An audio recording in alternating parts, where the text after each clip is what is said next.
Hey guys, I have something a little bit different for you today. I know most of you usually expect me to be playing Magic, but today I have a Call of Duty gameplay, and I have a pretty interesting topic that I prepared for you guys. I hope that you really enjoy it, and maybe if you're a new commentator or something like that, you can actually learn from it.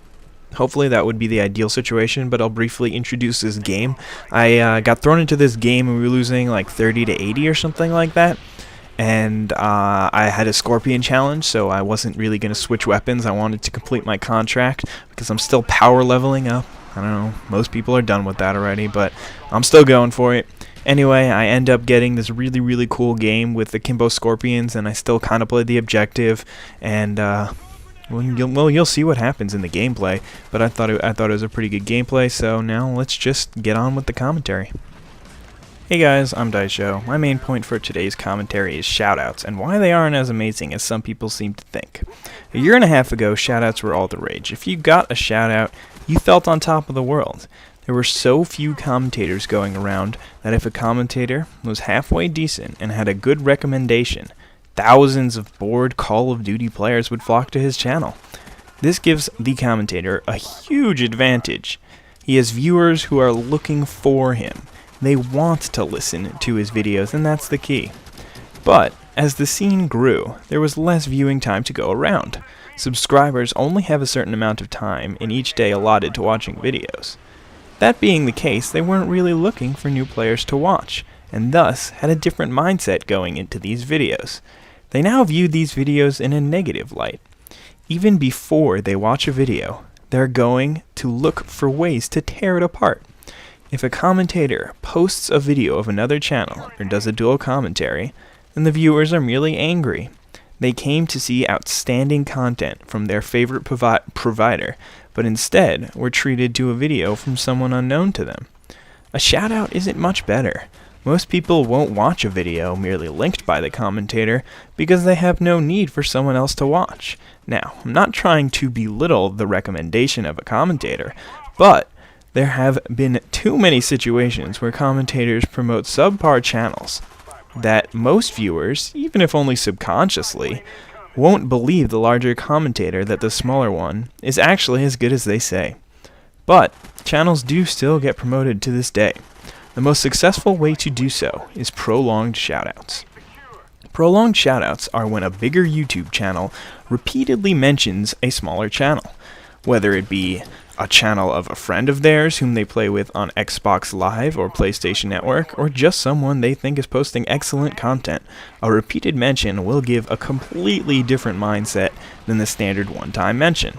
The main difference between a prolonged shoutout and a one-time shoutout is that the commentator is telling his subscribers that he absolutely loves the content without explicitly saying the words, "Go check out this video." It gives the subscriber one of two impressions. One being that this person posts really good content and is worth their time to view their videos, and the other being that you can be friends with the same person as your favorite commentator. Either way, the viewer is in the mindset that this video is going to be something special even before he clicks on the page. This plants the idea into the viewer's head to go check out the channel on his own. The fact that the viewer thought it was his original idea to check out the new provider makes all the difference. Now, instead of it being a negative promotion, where the viewer is force-fed this content, the viewer will be excited to find something he discovered on his own. Ultimately, though, it comes down to content.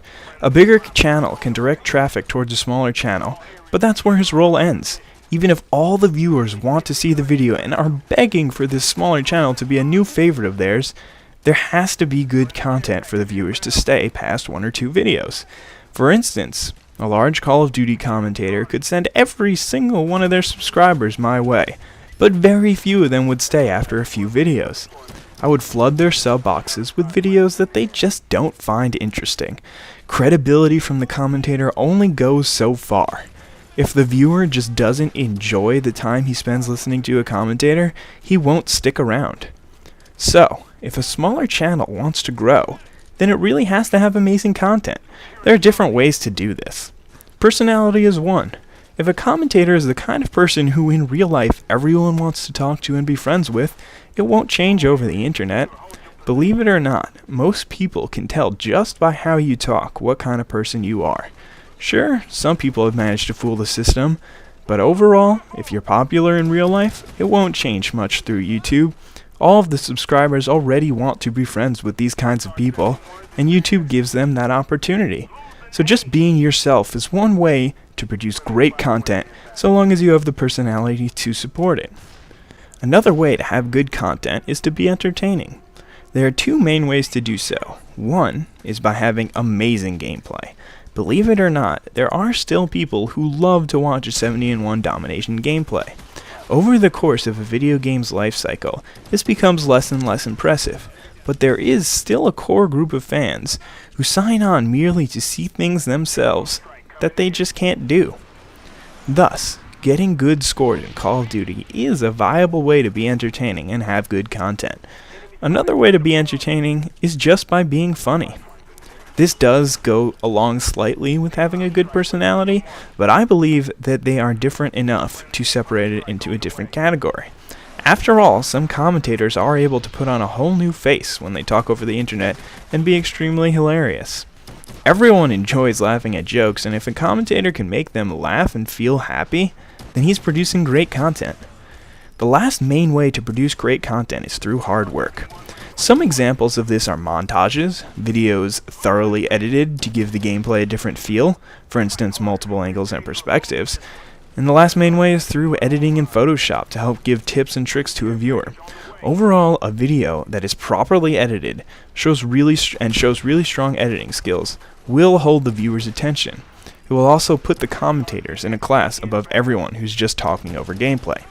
So to summarize my main points, if you want to be successful on YouTube, a shout out alone will do you nothing good. You have to post amazing content, whether it be by having a great personality, being entertaining, or putting a lot of time and effort into videos. Once you post great content, you need to get positive traffic towards your videos, and then continue it from there. One great video will mean nothing if you disappoint your subscribers with bad content. I hope this was somewhat helpful to some people starting up and gives you a perspective on the YouTube Call of Duty scene.